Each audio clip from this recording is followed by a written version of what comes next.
মৰমৰ ছাত্ৰ ছাত্ৰীসকল, মই তোমালোকলৈ আজি আকৌ 100 মাৰ্কছৰ অন্য এটা টিপছ লৈ পুনৰ আহিলোঁ। সেইটো তোমালোকৰ অন্য একো নহয়, তোমালোকৰ সাহিত্য সৌৰভ পাঠ্যক্ৰমত থকা কাঠমিস্ত্ৰীৰ ঘৰ কবিতাৰ সন্দৰ্ভত।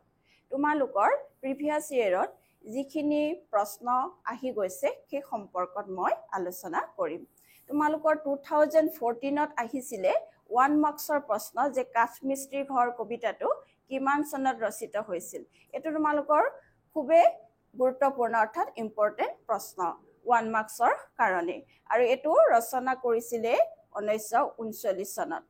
নেক্সট তোমালোকৰ আহিছিলে আধুনিক অসমীয়া প্ৰগতিশীল কবিতাৰ প্ৰসংগত কাঠমিস্ত্ৰীৰ ঘৰ কবিতাটিৰ সম্পৰ্কে নৱকান্ত বৰুৱাই কি মন্তব্য প্ৰদান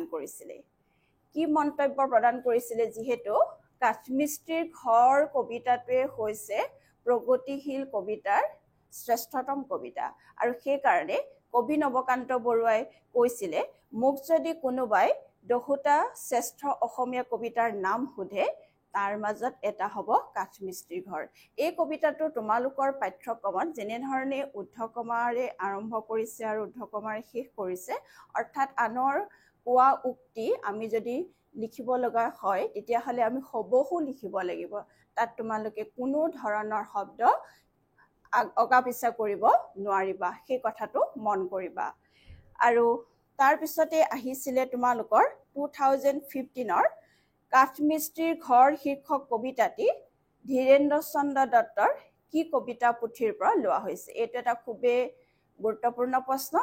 সেই প্ৰশ্নটো উত্তৰ হৈছে অভিযান, তেখেতৰ যিখন কাব্যপুথি।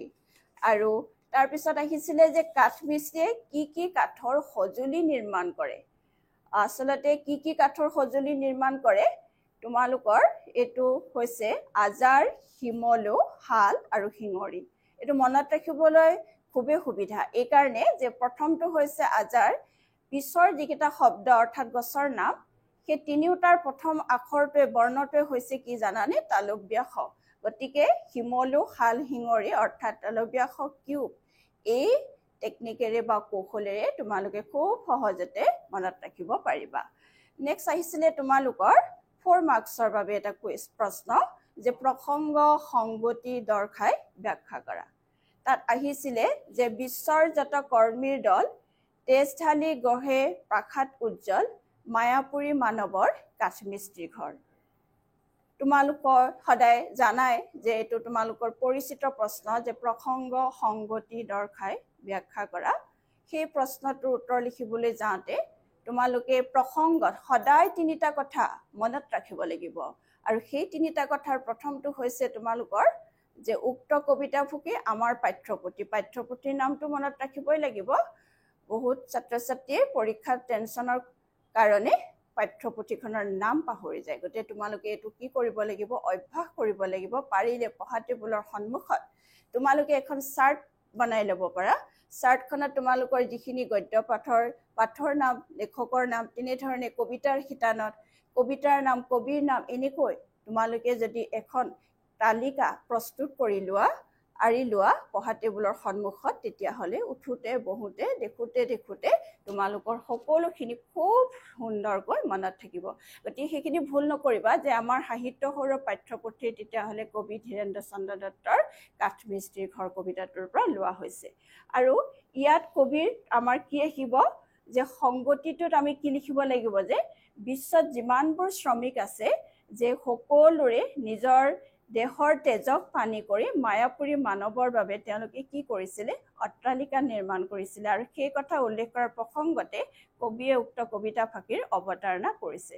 আৰু ব্যাখ্যাটোত মাত্ৰ 2 মাৰ্কছৰ কাৰণে লিখিব লাগে। কেনেকৈ যে শ্ৰমজীৱীসকলৰ জীৱনৰ দুৰ্দশাৰ ছবি কাঠমিস্ত্ৰী কবিতাটোত উপস্থাপন কৰিছে। অসহনীয় শাৰীৰিক শ্ৰমৰ বোজালৈ কাঠমিস্ত্ৰীয়ে সমাজৰ ধনী শ্ৰেণীটোৰ বাবে নানান ধৰণৰ মনোমোহা কাঠৰ আচবাব সাজি দিয়ে।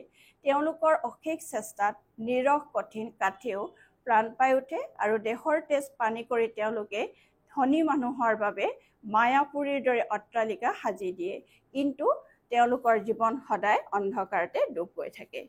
তাৰপিছতে আহিলে তোমালোকৰ 2015 আৰু 2016 মন কৰিবা একে প্ৰশ্ন আহিছিলে অৰ্থাৎ ৰিপিট কৰিছে 15 আৰু 16 বছৰৰ প্ৰশ্ন গতিকে তোমালোকে অকণো ভয় নকৰিবা হতাশ নহবা যে তোমালোকৰ যদি কি হয় তোমালোকে যদি সদায় গতানুগতিকভাৱে অবিৰতভাৱে তোমালোকে যদি অনুশীলন কৰি থকা পঢ়াৰ লগতে লিখাৰ অভ্যাস কৰা তেতিয়াহ'লে তোমালোকে কিয় নোৱাৰিবা আৰু তাৰপিছতে চোৱা 2017 চনৰ অৰ্থাৎ 17ৰ প্ৰশ্ন আহিছিলে যে কাঠমিস্ত্ৰী ঘৰ কবিতাটো কোন চনত ৰচনা কৰা হৈছিল সেয়া চোৱা একেই তোমালোকৰ প্ৰশ্ন সুধি আছে গতিকে ভয় কৰিবলগীয়া একো নাই আৰু পিছৰ প্ৰশ্নটো দিছিলে 2 মাৰ্কছৰ কাৰণে যে কাঠমিস্ত্ৰীৰ জীৱনৰ অৱস্থা কেনেকুৱা আৰু কাঠমিস্ত্ৰী ঘৰ কবিতাটোৰ আলমত চমুকৈ বুজাই লিখা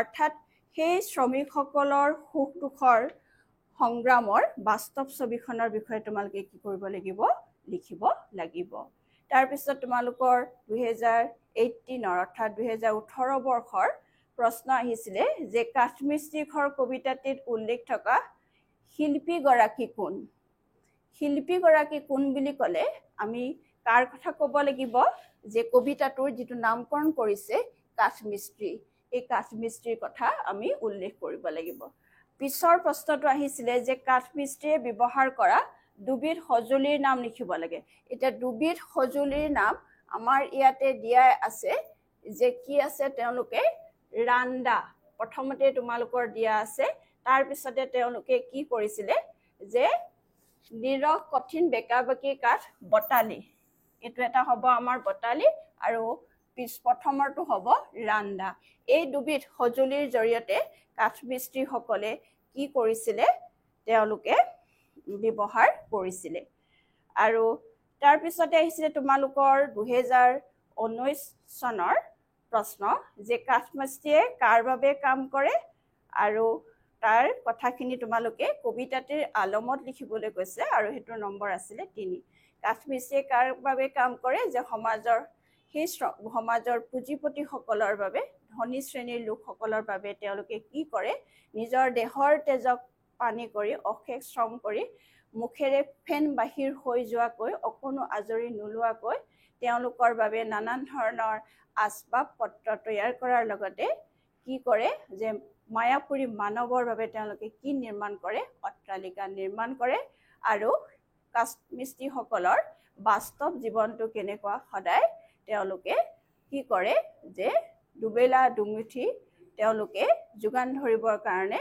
অশেষ শ্ৰম কৰিবলগীয়া হয় কিন্তু তেওঁলোকে তাৰ ক্ষেত্ৰত তেওঁলোকে কি নাপায় বুলি কৈছে ন্যায় নাপায় অৰ্থাৎ তেওঁলোকৰ জীৱনটো সদায় অন্ধকাৰতে ডুব গৈ থাকে তাৰপিছতে আহিলে তোমালোকৰ যে বিশ্বশিল্পী মহাবিশ্বৰ কবিয়ে কাক বিশ্বশিল্পী বুলি অভিহিত কৰিছে এই প্ৰশ্নটো চোৱা তোমালোকৰ 2018 চনতো আহিছিলে আকৌ একে ৰিপিট কৰিছে কিমান চনত 2019 চনত তাৰপিছতে আহিলে যে কাঠমিস্ত্ৰী ঘৰ কবিতাটো প্ৰথমতে কোন চনত আৰু কোনখন মুখপত্ৰত প্ৰকাশ পাইছিলে এইটো হৈছে তোমালোকৰ চনটো এইটো মন কৰিবা যে 1939 চনত দধি মহন্তই সম্পাদনা কৰা অসম ছাত্ৰ সন্মিলনৰ মুখপত্ৰ মিলনত কি হৈছিলে এইটো প্ৰথমতে প্ৰকাশ হৈছিলে তাৰপিছত তোমালোকৰ এইটো বৰ্ষত আহিছে যে উঠা মিস্ত্ৰী কহাৰ কমাৰ আন্ধাৰৰ শেষ আহিল তোমাৰ লোৱা অধিকাৰ নিজ বাহুবলে নিজে কৰা কৰ্মৰ কাঠমিস্ত্ৰী ঘৰ এই তোমালোকৰ পংক্তিটো দি দিছিলে আৰু সেইটো কি কৰিবলৈ দিছিলে ব্যাখ্যা কৰিবলৈ দিছিলে তোমালোকে যদি কবিতাৰ মূল ভাৱটো সুন্দৰকৈ আয়ত্ত কৰিব পাৰিছা বা বুজি পাইছা প্ৰত্যেকটো শাৰীৰ প্ৰত্যেকটো শব্দৰ অৰ্থ তেতিয়াহ'লে তোমালোকক যি চোৱাই তোমালোকক কি নিদিয়ক প্ৰসংগ সংগতি দৰ্শাই ব্যাখ্যা কৰিবলৈ নিদিয়ক কিয় তোমালোকে মই ভাবোঁ প্ৰত্যেকটো উত্তৰেই কৰিব পাৰিবা আৰু এইখিনি তোমালোকৰ প্ৰশ্ন আছিলে তাৰপিছত 2023 বৰ্ষৰ প্ৰশ্ন আহিছিলে যে ঝাণ্ডা শব্দৰ অৰ্থ লিখা ঝাণ্ডা শব্দ অৰ্থাৎ এই শব্দটোৰ অৰ্থ কি ঝাণ্ডা শব্দৰ অৰ্থ হৈছে কি পতাকা তাৰপিছতে আহিলে কাঠমিস্ত্ৰী ঘৰ কবিতাত বিলাসীৰ দলে কেনেকৈ দিন কটায় বুলি কোৱা হৈছে। বিলাসীৰ দলে কেনেকৈ দিন কটায় বুলি কোৱা হৈছে যে তেওঁলোকে কি কৰে, যে তেওঁলোকৰ জীৱনটো সদায় আৰামী চকীত গা ঢালি দি প্ৰেমৰ সংগীত গাই জীৱনটো উপভোগ কৰে। আৰু সেই প্ৰসংগতে তেওঁলোকে আৰু কি কৰে, অট্টালিকাত অৰ্থাৎ তেওঁলোকে মায়াপুৰী মানৱৰ দৰে অট্টালিকাত তেওঁলোকে কি কৰে, এক বিলাস ব্যয়বহুল আৱেগবিহীন বা অভাৱবিহীন তেওঁলোকে কি কৰে, সুখৰ দিন কটায় বুলি কবিয়ে উল্লেখ কৰিছে। আৱেগবিহীন নহয়, আচলতে অভাৱবিহীন। এইখিনি আছিলে তোমালোকৰ কাঠমিস্ত্ৰী ঘৰ কবিতাৰ 100 মাৰ্কছ পোৱাৰ টিপছ। মই পুনৰ তোমালোকলৈ অন্য এটা ভিডিঅ'লৈ আকৌ আহিম। আজিলৈ আহিছোঁ।